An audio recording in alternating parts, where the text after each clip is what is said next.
કેમ છો મિત્રો? મજામાં છો ને? હવે જો આજે તો જે મારા ગામની અંદર સત્ય સમાજ ભેળો થયો હતો ને, જે સોલિયામાં રમણભાઈએ કર્યો હતો, એમાં એક ફોટો છે જે મારા જે સાથીના આગળ છે, જે સામે જુઓ. એ ફોટાની અંદર આપણે બે આપણા સમાજના બે મહાનુભાવો છે કે જે દિગ્ગજ કહેવાય, માન્ય વિપુલભાઈ, માન્ય હરિભાઈ શેઠ સાહેબ, એ બંને સાથે બેઠા. હું ત્યાં બાજુમાં જ ઊભો હતો, હું એનો સાક્ષી છું, બરાબર.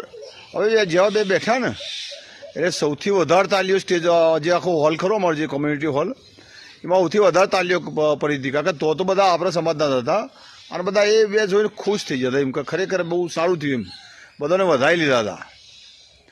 અમારું થયું આ ફોટો છે, અમુક લોકોને તકલીફ થઈ છે યાર, તો થાય, અમુક લોકોને તકલીફ થઈ છે, પછી કોઈ મતલબ નહીં. હવે આ બે ફોટાવાળા ભાઈ જે ખરા બે એમના ભેળા રહે ને એવું સમાજ ઈચ્છી રહ્યો છે એમ.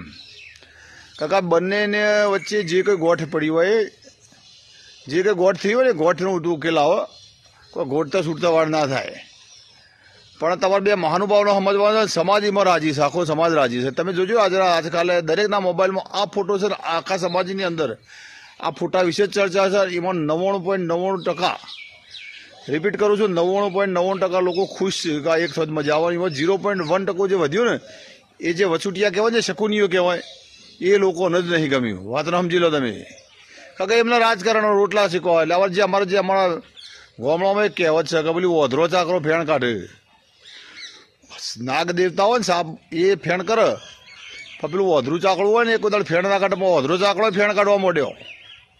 આ બે લડાઈ, આજે જે અમારા જે સમાજના બે મહાનુભાવો લડવા માંડ્યા અંદર, એટલે ઓધરો ચાકડો ફેણ કાઢવા માંડ્યો. વાત બરાબર સમજી લેજો. એટલે સમાજને હાલ તમારી બેની જરૂર છે જ. તમે બંને જણા, બંને મહાનુભાવો, ખરેખર એક વિનંતી છે આખા સમાજ વતી, તમારે જે કંઈ ગોઠવ પડી હોય, જે કંઈ થયું હોય, એ તો બધો આખો સમાજ જોણા છે. પણ જો ભૂલી જવા મજા, કે રાજકારણની અંદર તો શું છે કે ભૂલવું જ પડે. કોઈ દુશ્મનો હોતો નહીં, કોઈ દોસ્તો હોતો નહીં, પણ ભૂલી જવું પડે. સમાજના ભાઈ છો બધા અને એક જ ગોમના છો, કે કહું થયું સમાજ બે ભાગો બેસી ગયો. તમને ખબર પડતી ના પડે, પણ નેચરલ ગ્રાઉન્ડમાં આવું થાય છે. અને મૌત જે કોમન પબ્લિકને બહુ પીસાવવું પડે છે કે જવું છીએ બાજુ એમ.